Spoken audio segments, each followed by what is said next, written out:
तो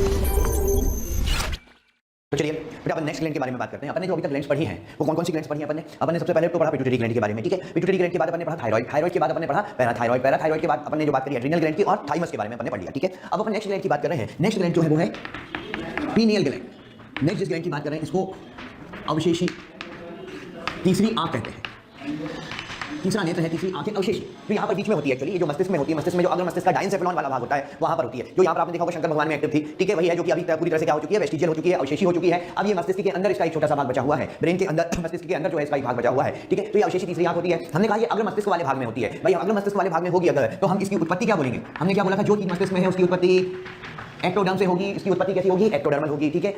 अब यहाँ पर ये जो पीनियल ग्लैंड होती है, ये पीनियल ग्लैंड भी बच्चों में बड़ी होती है, धीरे धीरे जो है कैल्सिफाइड होने लगती है। चलो आगे बात करते हैं उसके बारे में। ये जो पीनियल ग्लैंड है इसका जो हार्मोन होता है, पहले तो चलिए हार्मोन की बात करें। इसका जो हार्मोन होता है उसको हम कहते हैं मेलेटोनिन। हार्मोन कौन सा इसका? इसका जो हार्मोन है वो हार्मोन क्या कहलाता है? ये हार्मोन कहलाता है मेलेटोनिन। तो मेलेटोनिन हार्मोन इससे निकलता है। अच्छा, मेलेटोनिन हार्मोन इसके कार्य देखो। वैसे तो ये एक ऐसी ग्रंथि है जिसका ये किस तरह से कार्य करती है ये अभी तक अज्ञात है, अभी भी इस पर रिसर्च चल रही है, लेकिन इसके कार्य जो ज्ञात हुए हैं भाई क्या क्या कार्य करती है। तो एक तो ये पिगमेंटेशन या वर्णकता से संबंधित है, पिगमेंटेशन से संबंधित है। एक्चुअली ये स्किन के कलर को जो होती है वो हल्का करने का काम करती है, ठीक है। स्किन के कलर को हल्का करती है। जैसे आपने एक हार्मोन पढ़ा था अपन ने, जब पीयूष ग्रंथि पढ़ रहे थे, पिट्यूटरी ग्लैंड पढ़ रहे थे, वहां पर अपन एक हार्मोन पढ़ा था। वो हार्मोन कौन सा था? एमएसएच। एमएसएच पढ़ा था। एमएसएच क्या करता है? पिगमेंट को डार्क करता है, मतलब स्किन के कलर को डार्क करने का काम करता है। तो वर्णकता से वो भी संबंधित है और वर्णकता से ये भी संबंधित है, लेकिन ये क्या करती है? स्किन के कलर को लाइट करने का काम करती है, हल्का बनाए रखती है, ठीक है। तो वर्णकता से संबंधित है, ठीक है। इसके बाद ये जो है लैंगिक परिपक्वता का संदमन करती है, मतलब लैंगिक परिपक्वता को क्या करती है? ये रोक कर रखती है, ठीक है। लैंगिक विकास नहीं होने देती, उसका संदमन करती है, उसको रोक कर रखती है। तो लैंगिक परिपक्वता का संदमन करना इसका काम है। इसके बाद ये उपापचय से भी संबंधित है, जो हमारी उपापचय क्रियाएं होती है उससे संबंधित है। इसके अलावा ये आर्तव चक्र से संबंधित है और ये हमारी इम्यून सिस्टम को जो होती है, जो प्रतिरक्षा तंत्र होती है उसको उत्प्रेरित करने का काम करती है। तो साथ ही साथ हम कह सकते हैं कि प्रतिरक्षा से भी संबंधित है ये, ठीक है। प्रतिरक्षा से संबंधित है, डिफेंस कैपेबिलिटी या व्यक्ति की सुरक्षात्मक क्षमता को बढ़ाने का काम करती है, ठीक है। क्योंकि जो मैक्रोफेजेस होती है, बृहत्काणु होते हैं, जो भक्षकाणु होते हैं, उनके निर्माण को उत्प्रेरित करती है। और हम सभी जानते हैं कि जो बृहत्काणु भक्षकाणु होते हैं कहीं ना कहीं हमारी प्रतिरक्षा में सहायता करते हैं, तो उससे भी संबंधित है। इसके अलावा ये सोने जागने के चक्र का नियंत्रण करती है। सोने जागने का जो चक्र होता है उस सोने जागने के चक्र का नियंत्रण करती है। मतलब कि जैसे कि अपन होता है ना कि कोई भी आदत बन जाती है, सोने जागने का चक्र मतलब जैसे कि किसी व्यक्ति की कोई आदत बन गई है, जैसे किसी को अगर रात को 10 बजे नींद आती है तो अगर वो घड़ी नहीं देखेगा तब भी उसको 10 बजे के आसपास नींद आने लगेगी, ठीक है। किसी को रात को 12 बजे नींद आती है तो 12 बजे के आसपास अगर वो घड़ी नहीं देखे तब भी नींद आने लगेगी। किसी की आदत होती है सुबह 4-5 बजे उठने की, हालांकि बहुत कम लोगों की होती है, लेकिन जिनकी भी होती है, अगर वो 4-5 बजे का अलार्म ना भी लगाए तब भी उसी समय के आसपास कहीं ना कहीं उनकी नींद खुल जाएगी। किसी की आदत होती है सुबह 9-10 बजे उठने की, तो उसकी नींद उसी टाइम पर खुलेगी। तो मतलब कहने का मतलब क्या है, ये जो एक चक्र बनता है, हमारी एक आदत बन जाती है, हमारा एक रूटीन बन जाता है, उस रूटीन को नियंत्रित करती है। तो सोने जागने के चक्र का नियंत्रण करती है और साथ ही साथ 24 घंटे की 24 आवर्स की जो दैनिक क्रियाएं होती हैं उनका भी नियंत्रण में इनका रोल देखा गया है, ठीक है। 24 घंटे की दैनिक क्रियाएं मतलब जैसे वही बात, जैसे किसी को भूख लगती है सुबह 8 बजे तो वो घड़ी ना देखे तब भी 8 बजे के आसपास उसको भूख लगने चालू हो जाएगी, ठीक है। अब उसके बाद अगर किसी को 11 बजे खाने की आदत है सुबह तो उसको 11 बजे के आसपास ही भूख लगेगी, ठीक है। दिन में किसी को 2 बजे भूख लगती है तो घड़ी ना देखे तब भी 2 बजे के आसपास जो है भूख लगनी चालू हो जाएगी, ठीक है। तो इस तरह से जो नियंत्रण है मतलब दैनिक क्रियाओं का वो भी ये करती है। तो 24 आवर्स की जो 24 घंटे की दैनिक क्रियाएं होती हैं उनका भी नियंत्रण में इसका रोल देखा गया है, ठीक है। तो ये सारे इसके मुख्य रूप से ये कार्य हैं। अच्छा, इसका जो मेलेटोनिन होता है, जो अपन मेलेटोनिन की बात करते हैं, मेलेटोनिन का स्त्राव, इसका जो हार्मोन बनता है मेलेटोनिन, ये बनता है प्रकाश। इसका जो संश्लेषण होता है, इसकी जो सिंथेसिस होती है वो होती है प्रकाश के द्वारा। जो प्रकाश आंखों से एंटर करता है उस समय ये बनता है। और ये निकलता कब है? ये निकलता है अंधेरे में, जब डार्क होता है, अंधेरा होता है, तब ये निकलता है। तो मतलब इसके बनने के लिए तो प्रकाश चाहिए, लाइट चाहिए जो आंखों के माध्यम से प्रवेश कर रही है, उस लाइट के माध्यम से इसका संश्लेषण जो है वो बढ़ता है। लेकिन ये निकलता कब है? ये निकलता है अंधेरे में। तो मतलब इसका रात के समय जो होता है वो स्त्राव सबसे ज्यादा होता है। अगर अपन इसके ग्राफ के फॉर्म में देखें, यहाँ पर जैसे आप इस तरह का कोई ग्राफ बनाइए, इसमें देखिए सुबह के, अगर अपन देखें रात को 12 बजे, ठीक, इसको देख लेते हैं शाम को 6 बजे 6 PM, रात को 12 बजे, ठीक है, 12 AM हो गया, सुबह के 6 बजे 6 AM हो गया, ठीक है, दिन के 12 बजे 12 PM हो गया, ठीक है। तो इस तरीके से अगर अपन देखें ना तो शाम को 6 बजे ये बढ़ना चालू होगा, रात को 12 बजे तक ये मैक्सिमम हो जाएगा कौन? मेलेटोनिन। उसका स्त्राव अपने अधिकतम स्तर पर पहुंचेगा। सुबह के 6 बजे के आसपास जब रोशनी आती है तो धीरे धीरे कम होना चालू हो जाता है और दिन के समय फिर ये न्यूनतम पे आ जाता है। फिर शाम को 6 बजे फिर बढ़ना चालू होगा करीब, ठीक है। तो 9, 10, 11, 12 बजे तक अपने उच्चतम स्तर पे होगा और फिर उसके बाद उच्चतम स्तर पे बना रहेगा सुबह के 4-5 बजे तक। और 6 बजे फिर जैसे ही लाइट आती है तो फिर से इसका स्तर जो है घटना शुरू हो जाता है और दोपहर तक आते आते ये अपने न्यूनतम स्तर पर आ जाता है, ठीक है। तो कहने का मतलब ये है कि इसका संश्लेषण तो प्रकाश के द्वारा होता है, लेकिन ये अधिकतम कब निकलता है? ये अधिकतम निकलता है रात्रि में, ठीक है। अंधेरे में इसका स्त्राव जो होता है वो ज्यादा होता है। अच्छा, यहाँ पर ये जो ग्रंथि होती है प्यूबर्टी के बाद जो यौनावस्था होती है 12-14 वर्ष की आयु, 12-14 वर्ष की आयु के पश्चात ये क्या होती है? कैल्सीफाइड हो जाती है। ये जो है 12-14 वर्ष की आयु के पश्चात क्या होती है? कैल्सीफाइड हो जाती है। कैल्सीफाइड मतलब इसके चारों तरफ कैल्शियम का डिपोजिशन हो जाता है, जिससे मेलेटोनिन का स्त्राव जो होता है यौवन अवस्था के बाद बहुत कम हो जाता है। तभी हम कहते हैं कि ये लैंगिक परिपक्वता को संदमन करती है। लेकिन 12-14 वर्ष की आयु के पश्चात जब इसका स्त्राव न्यूनतम स्तर पर होता है तब जाकर लैंगिक परिपक्वता बहुत तेजी से आती है, ठीक है। तो 12-14 वर्ष की आयु के पश्चात ये क्या हो गई? कैल्सीफाइड हो गई। कैल्सीफाइड हो गई मतलब क्या हुआ? इसके चारों ओर कैल्शियम का जमा हो गया और फिर इसको हम क्या बोलते हैं? फिर इसको हम ब्रेन सैंड के नाम से जानते हैं। उस समय हम इसको क्या बोला करते हैं? फिर हम इसको कहते हैं ब्रेन सैंड या मस्तिष्क की रेत कहा जाता है इसको, कैल्सीफाइड होने के पश्चात, ठीक है। तो ये बात थी किसके बारे में? पीनियल ग्लैंड या पीनियल ग्रंथि के बारे में। अब पीनियल एड्रिनल ग्लैंड के बाद नेक्स्ट बात करते हैं हाइपोथैलेमस के बारे में। चलिए नेक्स्ट हम ग्रंथि जो पढ़ रहे हैं वो नेक्स्ट ग्रंथि कौन सी है? हाइपोथैलेमस। वैसे तो ये मस्तिष्क का भाग है, लेकिन कई सारे हार्मोन जो होते हैं वो इसके माध्यम से निकलते हैं। वैसे तो हाइपोथैलेमस देखा जाए तो ब्रेन का भाग होता है, मस्तिष्क का भाग होता है। इसको हम कहते हैं मास्टर ऑफ मास्टर ग्लैंड। इसको मास्टर ऑफ मास्टर ग्लैंड कहा जाता है। भाई मास्टर ऑफ मास्टर ग्लैंड कहने का क्या मतलब है? मतलब मास्टर ग्लैंड कौन सी है? मास्टर ग्लैंड है पिट्यूटरी ग्लैंड या पीयूष ग्रंथि। मास्टर ग्लैंड है पिट्यूटरी ग्लैंड को पीयूष ग्रंथि को मास्टर ग्लैंड क्यों बोलते हैं? क्योंकि वो अपने स्राव के माध्यम से दूसरी ग्रंथि पर अपना नियंत्रण करती है, इसलिए हम उसको क्या बोलते हैं? मास्टर ग्लैंड कहते हैं। अब इसको मास्टर ऑफ मास्टर ग्लैंड क्यों कहा? क्योंकि ये पीयूष ग्रंथि पर अपना नियंत्रण करती है। ये जो ग्रंथि होती है हाइपोथैलेमस, हाइपोथैलेमस के जो हार्मोन होते हैं ये पीयूष ग्रंथि पर अपना नियंत्रण करते हैं, पीयूष ग्रंथि के स्राव पर अपना नियंत्रण करते हैं, इसलिए हम इसको क्या बोल देते हैं? इसलिए हम इसको कह देते हैं मास्टर ऑफ मास्टर ग्लैंड। ठीक है, कौन कौन से हार्मोन यहां से निकलते हैं? तो यहां से जो है हाइपोथैलेमस से रिलीजिंग एंड इनहिबिटिंग हार्मोन निकलते हैं। रिलीजिंग एंड इनहिबिटिंग हार्मोन यहां से निकलते हैं। रिलीजिंग मतलब मोचक हार्मोन जितने भी होंगे, ठीक है, और इनहिबिटिंग मतलब जो संगमक हार्मोन्स होते हैं ये सारे इससे निकलते हैं। रिलीजिंग और इनहिबिटरी हार्मोन मतलब जिस भी हार्मोन में टर्म लग जाए रिलीजिंग या जिस भी हार्मोन में टर्म लग जाए इनहिबिटिंग, वो सारे किसके हैं? वो सारे हाइपोथैलेमस के हैं। जैसे एग्जांपल के लिए बात करें, देखो यहां पर मैं लिखते जा रहा हूं, बोलते जा रहा हूं जीएनआरएच। जीएनआरएच क्या है? Gonadotropin releasing hormone. जीएनआरएच जो होता है ये कहलाता है गोनेडोट्रोपिन रिलीजिंग हार्मोन। भाई गोनेडोट्रोपिन कहां से निकलते हैं बताओ? गोनेडोट्रोपिन अगर पीयूष ग्रंथि से निकलते हैं, लेकिन उसको रिलीज करवाने वाला हार्मोन यहां से निकलता है। तो ये जो जब गोनेडोट्रोपिन रिलीजिंग हार्मोन यहां से निकलता है तब जाकर अगर पीयूष ग्रंथि से गोनेडोट्रोपिन निकलते हैं, तो ये अगर पीयूष ग्रंथि को नियंत्रित कर रही है। इसी तरह से देखो जीआरएच, जीएचआरएच बोलो क्या? Growth hormone releasing hormone. Releasing word आ गया, हाइपोथैलेमस का है। जीएचआरएच क्या है? Growth hormone releasing hormone. तो ये ग्रोथ हार्मोन रिलीजिंग हार्मोन भी किसका है? ये हाइपोथैलेमस का हो गया। ठीक है, फिर इसके बाद जीएचआईएच या जिसको हम सोमेटोस्टेटिन भी कहते हैं, somatostatin, GHIH growth hormone inhibiting hormone. Again inhibiting term आ गया ना, वृद्धि हार्मोन संदमक हार्मोन है, इनहिबिटिंग हार्मोन है जो ग्रोथ हार्मोन की सिक्रीशन को रोकने का काम करता है। अगर पीयूष ग्रंथि से ग्रोथ हार्मोन इनहिबिटिंग हार्मोन, तो इनहिबिटिंग लग गया, संदमक लग गया, इसका मतलब ये भी किसका है? हाइपोथैलेमस का। ठीक है, इस तरह से पीआरएच, पीआरएच क्या है? प्रोलैक्टिन, जो अपन ने पढ़ा था प्रोलैक्टिन, अगर पीयूष ग्रंथि में पढ़ा था, जो दुग्ध संश्लेषण करवाता है, दुग्ध स्राव करवाता है, प्रोलैक्टिन रिलीजिंग हार्मोन। ठीक है, तो आर लग गया ना, रिलीजिंग लग गया ना, तो ये रिलीजिंग हार्मोन भी हाइपोथैलेमस से निकलेगा। पीआईएच, पीआईएच क्या होता है? Prolactin inhibiting hormone. ये प्रोलैक्टिन इनहिबिटिंग हार्मोन भी कहां से निकलेगा? ये प्रोलैक्टिन इनहिबिटिंग हार्मोन जो है वो भी हाइपोथैलेमस से निकलेगा। ठीक है, इसके बाद हम देखते हैं एमएसएचआरएच। ठीक है, एमएसएचआरएच क्या है? मेलेनोसाइट स्टिमुलेटिंग हार्मोन, जो अगर पीयूष ग्रंथि से निकला उसका रिलीजिंग हार्मोन। आरएच मतलब रिलीजिंग हार्मोन। तो एमएसएच तो अपन पढ़ चुके हैं मेलेनोसाइट स्टिमुलेटिंग हार्मोन, और आरएच का मतलब melanocyte stimulating hormone releasing hormone, ये भी यहां से निकलेगा। ठीक है, टीआरएच, टीआरएच क्या है? Thyrotropin releasing hormone. भाई थायरोट्रोपिन अपन किसको कहते हैं? टीएसएच को, जो थायराइड स्टिमुलेटिंग हार्मोन होता है उसको हम क्या बोलते हैं? थायरोट्रोपिन। तो ये थायरोट्रोपिन रिलीजिंग हार्मोन है, मतलब जो अगर पीयूष ग्रंथि से टीएसएच को निकलवाएगा। ठीक है, इसके बाद सीआरएच, कॉर्टिकोट्रोपिन रिलीजिंग हार्मोन। भाई कॉर्टिकोट्रोपिन क्या होते हैं? एसीटीएच, जिसको अपन कॉर्टिकोट्रोपिन भी कहते हैं। एसीटीएच पढ़ा था ना एंटीरियर पिट्यूटरी में, एसीटीएच रिलीजिंग हार्मोन या कॉर्टिकोट्रोपिन रिलीजिंग हार्मोन। तो कहने का मतलब यह है कि जितने भी हार्मोन इनहिबिटिंग होंगे या जो भी हार्मोन रिलीजिंग होंगे, वो सारे हार्मोन किसके हैं? वो सभी हार्मोन जो है वो हाइपोथैलेमस। ठीक है, इतनी बात क्लियर है। चलिए अब आगे अपन बात करते हैं नेक्स्ट ग्लैंड की, जो कि है पैंक्रियास। चलिए इसके बाद अपन नेक्स्ट आते हैं, नेक्स्ट ग्लैंड कौन सी है? पैंक्रियास के बारे में। अच्छा, पैंक्रियास जो होती है इसको अपन कहते हैं हेट्रोक्राइन ग्लैंड, हेट्रोक्राइन ग्लैंड, या इसको अपन कहते हैं विषम स्रावी ग्रंथि। देखिए इसको हेट्रोक्राइन ग्लैंड या विषम स्रावी ग्रंथि क्यों कहा जाता है? क्योंकि इसमें जो होता है बाह्य स्रावी भाग भी होता है, बाह्य स्रावी भाग जो एक्सोक्राइन जिसको अपन कहते हैं, तो इसमें एक एक्सोक्राइन पार्ट भी है और दूसरा जो है अंतःस्रावी भाग भी है, जो कैसा है? एंडोक्राइन। ठीक है, तो इसमें एक्सोक्राइन भी है और इसमें एंडोक्राइन भी है, इसलिए अपन इसको क्या बोलते हैं? इसलिए हम इसको जो है हेट्रोक्राइन ग्लैंड कहते हैं, विषम स्रावी ग्रंथि कहते हैं। इसका जो एक्सोक्राइन पार्ट होता है ये बना होता है एसिनी से, और इसका जो अंतःस्रावी भाग होता है ये कहलाता है आइसलेट ऑफ लैंगरहैंस। इसको हम कहते हैं आइसलेट ऑफ लैंगरहैंस कहा जाता है इसके एंडोक्राइन पार्ट को, या इसको हिंदी में अगर बोले तो हम कहते हैं लैंगरहैंस के द्वीप, लैंगरहैंस के द्वीप कहा जाता है। ठीक है, तो ये इसका जो 99% भाग है, वैसे तो अगर देखा जाए 99% पार्ट तो एक्सोक्राइन होता है और केवल 1% पार्ट ही ऐसा होता है जो कि एंडोक्राइन होता है। तो यहाँ पर एक्सोक्राइन पार्ट से जो सीक्रेशन निकलते हैं, एक्सोक्राइन पार्ट से जो सीक्रेशन निकलते हैं वो तो एंजाइम्स होते हैं जो डाइजेशन में हेल्प करते हैं, वो हम डाइजेस्टिव सिस्टम में पढ़ते हैं। अभी हम किसकी बात कर रहे हैं? हार्मोन्स की। तो हार्मोन्स किससे निकलते हैं? इसके एंडोक्राइन पार्ट से हार्मोन निकलते हैं। तो अपन उन हार्मोन्स के बारे में यहाँ पर बात करेंगे। तो यहाँ पर देखिए कुछ इस तरह से ये ग्लैंड होती है कि यहाँ पर इसके बाहर की तरफ अगर देखा जाए ना, यहाँ पर तो ये बाहर वाला जितना भाग है, ये वाला जो भाग है ये तो एक्सोक्राइन पार्ट होता है जो इसका 99% बनाता है। भाई 99% जो बनाता है वो कौन सा है? वो एक्सोक्राइन पार्ट है। ये एक्सोक्राइन होता है जो इसका 99% बनाएगा। ठीक है, और अंदर की ये तो ऐसी नहीं होगी, किससे मिलकर बना हुआ है? ये कोशिकाओं से बने हुए समूह होते हैं जिनको हम क्या बोलते हैं? ऐसे नहीं कहते हैं। बात करें एंडोक्राइन पार्ट की, तो अंदर वाला जो पार्ट आपको दिखाई दे रहा है ये सारा भाग जो होता है वो एंडोक्राइन होता है, जिसमें 4 तरह की सेल्स आपको मिलेंगी। यहाँ पर 4 टाइप की सेल्स यहाँ पर मिलती हैं इस तरीके से। इसमें ये होती है अल्फा सेल। अल्फा सेल जो होती है वो 20 से 25% होती हैं और इनका जो सीक्रेशन होता है वो होता है ग्लूकेगॉन। ये कौन से हार्मोन का सीक्रेशन करती है? ग्लूकेगॉन का। फिर इसके बाद इसके अंदर होती है बीटा सेल। बीटा सेल 60 से 65% होती हैं। सबसे ज्यादा सेल यही मिलती है बीटा सेल, और बीटा सेल क्या बनाती है? बीटा सेल बनाती है इंसुलिन। ठीक है, तो अल्फा सेल बनाएंगी ग्लूकेगॉन, बीटा सेल क्या बनाएंगी? बीटा सेल इंसुलिन बनाएंगी। ठीक है, इसके बाद यहाँ पर जो अगली सेल होती है वो होती है डेल्टा सेल, जो कि 10% के आसपास होती है, 10% होती है डेल्टा सेल, और डेल्टा सेल बनाती है सोमेटोस्टेटिन।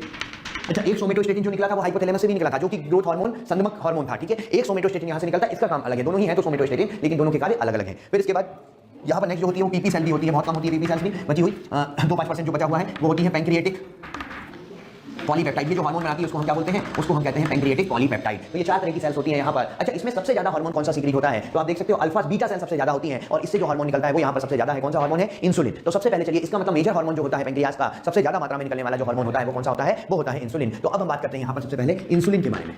भाई जो इंसुलिन होता है 51 अमीनो एसिड का पेप्टाइड होता है। इंसुलिन की अगर फंक्शन की अपन बात करें तो इसका फंक्शन देखो ये क्या करता है, एक कार्य तो इसका है कि सेल्स की ग्लूकोज के लिए, सेल्स या कोशिकाओं की ग्लूकोज के लिए जो पारगम्यता होती है उस पारगम्यता को क्या करता है, ये बढ़ाने का काम करता है।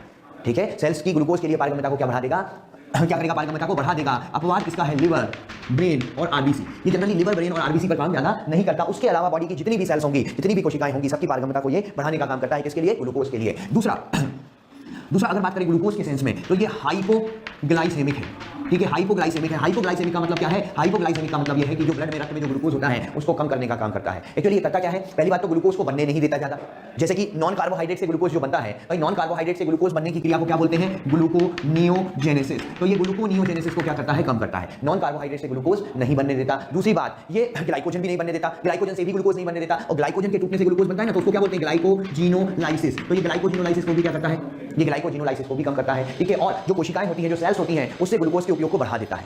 सेल्स से ग्लूकोज का उपयोग जो होगा वो बढ़ा देगा। तो सेल्स का ग्लूकोज उपयोग क्या करता है, ग्लूकोज का जो यूटिलाइजेशन होता है उस ग्लूकोज के उपयोग को क्या करता है, ये बढ़ा देता है। तो इन सब चीजों से देखो आपको समझ में आ रहा होगा कि इन सब चीजों से ही रक्त में ग्लूकोज क्या हो रहा है, कम हो रहा है। भाई ग्लूकोज बनने नहीं दे रहा, और जो रक्त का जो ब्लड का जो ग्लूकोज है उसको किससे यूज करवा दे रहा है, सेल्स से यूज करवा दे रहा है। तो ब्लड में ग्लूकोज क्या हो रहा है, यहाँ पर कम हो रहा है। ठीक है, तीसरी बात ये जो है लाइपोजेनेसिस करवाता है। लाइपोजेनेसिस का मतलब ये लिपिड बनवाता है। चौथी बात ये प्रोटियोजेनेसिस करवाता है। प्रोटियोजेनेसिस का मतलब प्रोटीन बनवाता है। ठीक है, तो ये सारे इसके जो है कार्य है, इसके जो है फंक्शन है। अच्छा, इंसुलिन की अगर कमी हो जाए, भाई अब अपन बात करते हैं इसकी कमी अगर हो गई। ठीक है, इसकी कमी हो गई, जिसको अपन क्या बोलते हैं, हाइपोसिक्रीशन। इंसुलिन का क्या हो गया, हाइपोसिक्रीशन हो गया, कमी हो गई। तो इंसुलिन के हाइपोसिक्रीशन से हो जाती है डायबिटीज मेलाइटस। इंसुलिन की हाइपोसिक्रीशन से क्या होगी, डायबिटीज मेलाइटस होगी। अब भाई क्या क्या होगा, सिम्टम्स देखो। सिम्टम्स में ये होगा, ब्लड में ग्लूकोज बढ़ेगा। क्यों, क्योंकि सेल्स जो होंगी वो ग्लूकोज का यूज नहीं कर पाएंगी, क्योंकि सेल्स का ग्लूकोज उपयोग बढ़ाता है। तो अब ये कम हो गया तो क्या सेल्स ग्लूकोज का यूज कर पाएंगी, सेल्स ग्लूकोज का उपयोग अच्छी तरह से नहीं कर पाएंगी। तो वो जो अतिरिक्त ग्लूकोज होगा वो कहां पर होगा, वो रक्त में होगा। तो यहाँ पर डायबिटीज मेलाइटस में जो होता है, ब्लड ग्लूकोज बढ़ जाएगा, ब्लड ग्लूकोज बढ़ेगा, क्योंकि जो ग्लूकोज होगा, ग्लूकोज का जो कोशिकीय उपयोग होगा, उपभोग होगा, वो क्या होगा, वो कम हो जाएगा। ठीक है, अब रक्त में ग्लूकोज बढ़ जाएगा, और जब रक्त में ग्लूकोज सामान्य से बहुत अधिक हो जाएगा तो वो मूत्र के साथ भी आने लगेगा। उसको हम क्या बोलते हैं, ग्लूकोसूरिया। उसको हम कहते हैं ग्लूकोसूरिया। ग्लूकोसूरिया का मतलब ग्लूकोज इन यूरिन। यूरिन में क्या आने लगेगा, ग्लूकोज आने लगेगा। तो उस चीज को हम क्या बोलते हैं, ग्लूकोसूरिया हो जाएगा। जब यूरिन में ज्यादा ग्लूकोज आएगा तो वो नेफ्रॉन में, किडनी में जल का अवशोषण भी नहीं होने देगा, तो मूत्र भी ज्यादा बनेगा। तो क्या हो जाएगा, पॉलीयूरिया। पॉलीयूरिया, यूरिन भी ज्यादा बनने लगेगा, मूत्र भी ज्यादा बनने लगेगा। ठीक है, तो उसको अपन क्या बोल देंगे, पॉलीयूरिया हो जाएगा। ठीक है, तो ग्लूकोज आएगा यूरिन में, मूत्र का मात्रा बढ़ जाएगी, पॉलीयूरिया हो जाएगा। अब जब पानी जो है मूत्र के साथ ज्यादा निकलने लगा तो शरीर में तो जल की कमी हो जाएगी ना। तो जब जल निकलने लगा ज्यादा तो शरीर में क्या हो गई, शरीर में जल की तो कमी हो गई ना। शरीर में जल की कमी हो गई तो डिहाइड्रेशन हो जाएगा, डिहाइड्रेशन। और डिहाइड्रेशन होगा तो बार बार प्यास लगेगी, जिसको अपन क्या बोलते हैं, पॉलीडिप्सिया। पॉलीडिप्सिया, पॉलीडिप्सिया का मतलब क्या है, बार बार प्यास लगना। ठीक है, तो डिहाइड्रेशन होगा क्योंकि जल का अवशोषण नहीं हो पा रहा है, जल मूत्र के साथ निकल रहा है, पॉलीयूरिया हो रहा है। तो शरीर की कोशिकाओं को जल की कमी हो रही है तो डिहाइड्रेशन भी हो रहा है। जब डिहाइड्रेशन हो रहा है तो शरीर की जल की मांग बढ़ रही है, तो पॉलीडिप्सिया मतलब बार बार प्यास लगेगी। अच्छा, अब कोशिकाएं जो है, यहाँ पर ध्यान दीजिए, कोशिकाएं जो है वो जल का उपयोग नहीं कर पा रही है, और सॉरी कोशिकाएं जो है ग्लूकोज का उपयोग नहीं कर पा रही है ना। भाई ग्लूकोज का कोशिकीय उपभोग क्या हो गया, कम हो गया ना। तो कोशिकाएं जो है वो ग्लूकोज का उपयोग नहीं कर पा रही है, तो कोशिकाओं को ऊर्जा की कमी हो जाएगी। जब कोशिकाओं को ऊर्जा की कमी होती है तो क्या होता है, बार बार भूख लगती है। ठीक है, बार बार भूख लगना कहलाता है पॉलीफेजिया। पॉलीफेजिया, भाई बार बार भूख लगेगी, तो बार बार भूख लगना क्या कहलाता है, पॉलीफेजिया कहते हैं उसको। ठीक है, तो बार बार व्यक्ति को भूख लगने लगेगी। अच्छा, अब ग्लूकोज का उपयोग कोशिकाएं जब नहीं कर पाती तो हमारे शरीर का जो वसा है उसका ऑक्सीकरण होने लगता है, और वसा के अपघटन से क्या होता है, कीटोन काय बनने लगती है। तो यहाँ पर नेक्स्ट जो होगा वो क्या होगा, कीटोन बॉडी या कीटोन काय बनेगी। कीटोन काय का बनना, कीटोन काय जो होती हैं कुछ ऐसे सब्सटेंस होते हैं, जैसे कीटोन काय में क्या क्या आ जाते हैं आप देखो, कीटोन काय में एसीटोन आ जाता है, एसिटिक एसिड आ जाता है, बीटा हाइड्रोक्सी ब्यूटाइरिक एसिड आ जाता है। और ये जो होते हैं acetone, acetic acid, beta hydroxy butyric acid, ये जो है कीटोन काय कहलाते हैं। और ये कीटोन काय कहां से बनते हैं, वसा के ऑक्सीकरण से बनते हैं, और ये शरीर के लिए जो है वो हार्मफुल होते हैं, हानिकारक होते हैं। ठीक है, तो ये कीटोन काय बनने लगती हैं। तो ये सारे सिम्टम्स किसके होते हैं, डायबिटीज मेलाइटस के। और डायबिटीज मेलाइटस कब होगी, जब इंसुलिन का सीक्रेशन या इंसुलिन का स्राव क्या होगा, कम हो जाएगा, उस केस में डायबिटीज मेलाइटस होगी। ठीक है, चलिए अब इसके बाद बात करते हैं यहाँ पर इसका, अगर इंसुलिन का मतलब हाइपर सीक्रेशन, किसका, इंसुलिन की बात कर रहे हैं, ठीक है ना। इंसुलिन का अतिश्रवण हो जाए तो क्या होगा, वैसे अतिश्रवण वाली कंडीशन ज्यादा देखी नहीं जाती है। ठीक है, लेकिन फिर भी अगर ज्यादा हो जाए तो क्या होगा, बोलो, ज्यादा हो जाएगा तो कोशिकाएं ग्लूकोज का उपयोग ज्यादा कर लेंगी। ठीक है, तो रक्त ग्लूकोज क्या होगा, रक्त में जो ग्लूकोज है वो जरूरत से ज्यादा कम हो जाएगा। जब रक्त में ग्लूकोज जरूरत से ज्यादा कम हो जाता है, क्योंकि शरीर की कोशिकाओं ने ग्लूकोज का उपयोग बहुत ज्यादा कर लिया, तो जो रक्त ग्लूकोज है वो क्या हो गया, वो रक्त ग्लूकोज कम हो जाता है। और रक्त ग्लूकोज के कम होने की वजह से क्या होता है कि ब्रेन में, रेटिना में, और जो सेक्सुअल ऑर्गन्स होते हैं, लैंगिक अंग होते हैं, सेक्सुअल ऑर्गन, इनमें ग्लूकोज की कमी हो जाती है। इन सभी में ग्लूकोज जो होता है वो कम हो जाता है, क्योंकि बाकी कोशिकाएं ग्लूकोज का उपयोग ज्यादा कर लेती हैं और इंसुलिन का इन पर कोई ज्यादा जोर चलता नहीं है। तो इस कारण से क्या होता है, ये कोशिकाओं के लिए ग्लूकोज बचता ही नहीं है, बाकी की कोशिकाएं उस ग्लूकोज को खा जाती हैं। तो जिसकी वजह से क्या होता है, देखो ब्रेन, अगर ब्रेन को ग्लूकोज की कमी हो जाए तो व्यक्ति कोमा में जा सकता है। रेटिना में ग्लूकोज की कमी हो जाए तो व्यक्ति में नेत्र दोष हो सकता है। ठीक है, और अगर ये नेत्र दोष या दृष्टि दोष जो भी कहना है, लैंगिक अंग में हो जाए तो जो व्यक्ति की लैंगिक क्षमता होती है ये कम हो जाती है। लैंगिक क्षमता, जो जनन क्षमता होती है वो क्या होती है, कम हो जाती है। तो ये हो सकता है अगर इसका स्राव क्या हो जाए, ज्यादा हो जाए, उस स्थिति में अगर अपन बात करें तो। ठीक है, चलिए अब देखिए, ये तो पहला हार्मोन था इंसुलिन। दूसरा हार्मोन कौन सा था, ग्लूकेगॉन। भाई ग्लूकेगॉन जो है वो इंसुलिन का विपरीत है, इंसुलिन का एंटागोनिस्टिक है हम कहते हैं। एंटागोनिस्टिक। एंटागोनिस्टिक का मतलब क्या है? विपरीत काम करेगा। क्या विपरीत काम करेगा? ब्लड ग्लूकोज को बढ़ाएगा। ब्लड ग्लूकोज को कैसे बढ़ाएगा? इंसुलिन के सारे काम उल्टे कर दो। इंसुलिन क्या करता है? ग्लूकोज के बनने को रोकता है, ये ग्लूकोज बनवाएगा। इंसुलिन क्या करता है? कोशिकाओं से ज्यादा ग्लूकोज उपयोग करवा देता है, ये क्या करेगा? ग्लूकोज के कोशिकीय उपयोग को रोकेगा। तो मतलब हर तरीके से ये क्या कोशिश करता है कि ब्लड में ग्लूकोज बढ़ा रहे। तो ये विपरीत काम करता है इंसुलिन के। तीसरा हार्मोन कौन सा पढ़ा था हमने? सोमेटोस्टेटिन। इससे जो तीसरा निकला था वो कौन सा था? सोमेटोस्टेटिन। तो सोमेटोस्टेटिन क्या करता है? अल्फा व बीटा सेल्स का नियंत्रण करता है। जो सोमेटोस्टेटिन होता है वो जो अल्फा सेल्स अपने जो ग्लूकागॉन निकालती है, बीटा सेल जो इंसुलिन निकालती है, उनको नियंत्रित करके रखता है। वो ज्यादा सीक्रेशन अपना ना कर पाए, उस चीज को ये देखता है, चेक करता है, नोट करता है। ठीक है। और फोर्थ अपन ने पढ़ा था पैंक्रियाटिक पॉलीपेप्टाइड। Pancreatic polypeptide. तो पैंक्रियाटिक पॉलीपेप्टाइड जो होता है वो पैंक्रियाज के बाह्य स्रावी भाग का नियंत्रण करता है। पैंक्रियाज का जो बाह्य स्रावी भाग होता है उसका नियंत्रण करता है। कौन करता है? उसका नियंत्रण पैंक्रियाटिक पॉलीपेप्टाइड। ठीक है। जो बाह्य स्रावी भाग के बाद जो एंजाइम निकालता है, जो भाग, वो एंजाइम अपन डाइजेस्टिव सिस्टम में पढ़ते हैं। ठीक है। तो ये था सभी चीजें जो है वो पैंक्रियाज के बारे में। ठीक है। चलिए अब इसके बाद अपन आते हैं हार्मोन की मैकेनिज्म पर। ठीक है। ये तो सारी ग्लैंड्स अपन ने पढ़ ली, कौन कौन से हार्मोन निकलते हैं ये अपन ने पढ़ ली है। अब अपन बात करेंगे यहाँ पर जो हार्मोन्स होते हैं उनकी क्रियाविधि का नियंत्रण। नियंत्रण या हार्मोन्स की क्रियाविधि, बेसिकली नियंत्रण तो क्या, क्रियाविधि के बारे में पढ़ना है, मैकेनिज्म के बारे में पढ़ना है कि हार्मोन जो कार्य करते हैं वो किस तरीके से करते हैं। तो देखिए हार्मोन्स क्रियाविधि के अनुसार दो तरह के होते हैं। एक तो होते हैं जल में विलय, एक जो होते हैं वो जल में विलय हार्मोन्स होते हैं, जल में घुलनशील हार्मोन होते हैं, जिनको हम नॉन स्टेरॉइड हार्मोन्स इसमें आते हैं। ठीक है। नॉन स्टेरॉइड क्या होते हैं? स्टेरॉइड के अलावा जो भी है वो सारे नॉन स्टेरॉइड होते हैं। अब आप कहोगे स्टेरॉइड क्या है, तो वो आगे बताता हूँ स्टेरॉइड क्या है। अभी तो देखो जो जल में विलय हार्मोन्स है वो कैसे काम करते हैं। तो देखो वो कैसे काम करेंगे, इनमें जो लक्ष्य कोशिका होगी, इनकी जो टारगेट सेल होगी, जैसे मान लो ये प्लाज्मा झिल्ली है, किसी भी सेल की ये प्लाज्मा झिल्ली है। ठीक है। यहाँ पर जैसे कि एक हार्मोन ले लेते हैं एफएसएच। चलो एफएसएच जो है वो प्लाज्मा झिल्ली पर उपस्थित ग्राही से आकर जुड़ेगा। सबसे पहले तो क्या होता है कि जो हार्मोन होता है वो प्लाज्मा झिल्ली पर उपस्थित ग्राही से जुड़ता है। ठीक है। प्लाज्मा झिल्ली, प्लाज्मा मेम्ब्रेन पर जो रिसेप्टर होंगे, जो ग्राही होंगे, उनसे जुड़ेगा। अच्छा, ये हार्मोन जल में विलय है। देखो लिपिड में घुलनशील नहीं है। जब जल में विलय है तो क्या ये प्लाज्मा झिल्ली को पार कर पाएगा? नहीं कर पाएगा, क्योंकि प्लाज्मा झिल्ली को पार करने के लिए क्या होना चाहिए? लिपिड में घुलनशील होना चाहिए, और ये तो जल में घुलनशील है, तो इस कारण से ये प्लाज्मा झिल्ली को पार तो नहीं कर पाएगा। ठीक है। तो ये क्या होगा? प्लाज्मा झिल्ली पर जो ग्राही है, जो रिसेप्टर है, उनसे जाकर जुड़ जाएगा, और जब जुड़ेगा तो क्या करेगा? ये रिस्पॉन्स जनरेट करेगा। यहाँ से रिस्पॉन्स किसके लिए? रिस्पॉन्स किस बात का रिस्पॉन्स जनरेट करेगा कि यहाँ पर जो द्वितीयक संदेश वाहक है वो सक्रिय हो। द्वितीयक संदेश वाहक को सक्रिय करेगा। भाई द्वितीयक संदेश वाहक को सक्रिय क्यों करना पड़ा? क्योंकि खुद तो अंदर आ नहीं सकता भाई, तो अंदर ऐसा रिस्पॉन्स जनरेट किया इसने कि जो सेकेंडरी मैसेंजर था, द्वितीयक संदेश वाहक था, वो सक्रिय हुआ। अब ये सेकेंडरी मैसेंजर क्या हो सकते हैं? ये कैल्शियम आयन हो सकते हैं, CAMP। CAMP का मतलब cyclic AMP, adenosine monophosphate, cyclic चक्रीय। ठीक है। चक्रीय AMP कह सकते हैं। ठीक है। साइक्लिक एडिनोसिन मोनोफॉस्फेट है ये, साइक्लिक AMP हो सकता है। ये IP3 हो सकता है। भाई IP3 भी सेकेंडरी मैसेंजर का काम करता है। IP3 किसको कहते हैं? Inositol triphosphate. IP3 मतलब इनोसिटॉल ट्राइफॉस्फेट। ठीक है। DG हो सकता है, DG डाइएसाइल ग्लिसरॉल। डीजी का मतलब फिर से बोल रहा हूं क्या? Diacyl glycerol. तो ऐसे कई तरह के जो है सेकेंडरी मैसेंजर होते हैं। अब सेकेंडरी मैसेंजर क्या करते हैं? यहाँ पर हार्मोन के मैसेज को अंदर ट्रांसफर करते हैं। जो हार्मोन मैसेज लेकर आया था ना, वो खुद तो अंदर नहीं आ पाया, तो हार्मोन के मैसेज को ट्रांसफर करना किसका काम है? सेकेंडरी मैसेंजर का। और सेकेंडरी मैसेंजर क्या करते हैं? जो हार्मोन का मैसेज था उसके अकॉर्डिंग अनुक्रियाएं करवाते हैं। ठीक है। जैव रासायनिक अनुक्रिया, जैव रासायनिक, यहाँ पर बायोकेमिकल प्रोसेस होगी, रिस्पॉन्स होगा, जैव रासायनिक अनुक्रियाएं होंगी। कई सारी अनुक्रियाएं यहाँ पर चलती रहती हैं। जैसे कि इसमें होता क्या है बेसिकली अनुक्रियाओं में कि एक एंजाइम होता है, उसको ये सक्रिय करते हैं, एक से दूसरा होता है सक्रिय, दूसरे से फिर तीसरा होता है। तो इस तरीके से जो होता है ना, यहाँ पर आवर्धन भी चलता रहता है और कास्केड रिएक्शन चलती रहती है। कैस्केड मतलब चेन, श्रृंखला अभिक्रिया चलती रहती है, और एम्प्लीफिकेशन मतलब आवर्धन चलता रहता है। ये जो बायोकेमिकल रिस्पॉन्स है, जैव रासायनिक अनुक्रिया, उसमें एक तो कास्केड चल रहा है। कास्केड मतलब श्रृंखला अभिक्रिया, एक से दूसरे को, दूसरे से तीसरे को सक्रिय। ये सारे एंजाइम्स हैं। हार्मोन की बात नहीं कर रहे हैं, सारे क्या है? एंजाइम्स हैं। एक एंजाइम दूसरे को करेगा, दूसरा तीसरे को करेगा, और एक दूसरे के 10 को करेगा, दूसरा तीसरे के 100 को करेगा, तीसरा चौथे के 1000 को करेगा, 10,000 को करेगा। ऐसे आवर्धन भी चलते रहता है, और लास्ट में जाकर क्या हो जाती है? लास्ट में जाकर फिजियोलॉजिकल या शारीरिक फिजियोलॉजिकल रिस्पॉन्स हो जाता है। फिजियोलॉजिकल रिस्पॉन्स का मतलब क्या है? जिस काम के लिए ये आया था वो काम हो जाता है। जैसे FSH हमें पता है, अगर आपने ह्यूमन रिप्रोडक्शन पढ़ा हो तो FSH जो होता है वो कोशिकाओं की वृद्धि करवाता है, फॉलिकल की ग्रोथ करवाता है। तो यहाँ पर फिजियोलॉजिकल रिस्पॉन्स क्या है? फिजियोलॉजिकल रिस्पॉन्स ये है कि यहाँ पर कोशिका की वृद्धि हो जाएगी। मतलब फिजियोलॉजिकल रिस्पॉन्स वो रिस्पॉन्स है जिस काम के लिए आया था वो काम क्या हो गया? पूरा हो गया, वो फिजियोलॉजिकल रिस्पॉन्स है। तो ये सारी ये मैकेनिज्म किसकी अपन ने बताई? जो जल में विलय होते हैं, जिनको हम क्या बोल सकते हैं? नॉन स्टेरॉइड कह सकते हैं। ठीक है। चलिए दूसरी मैकेनिज्म आगे कंटिन्यू करते हैं, स्टेरॉइड के बारे में। चलिए तो अब बात करते हैं यहाँ पर किसके बारे में? स्टेरॉइड्स। स्टेरॉइड्स या स्टेरॉइड्स बेसिकली अपन दूसरा तो ये पढ़ रहे हैं वसा में विलय, वसा में घुलनशील। वसा में घुलनशील क्या होते हैं? स्टेरॉइड एंड थायरॉक्सिन, जो थायराइड हार्मोन्स होते हैं। ठीक है। ये लिपिड सॉल्युबल होते हैं। ठीक है। स्टेरॉइड में क्या रहेंगे? स्टेरॉइड में जितने भी सेक्स हार्मोन्स होते हैं, सेक्स हार्मोन मतलब एंड्रोजन हो गया, एस्ट्रोजन हो गया, प्रोजेस्टेरॉन हो गया, ये सारे स्टेरॉइड होते हैं।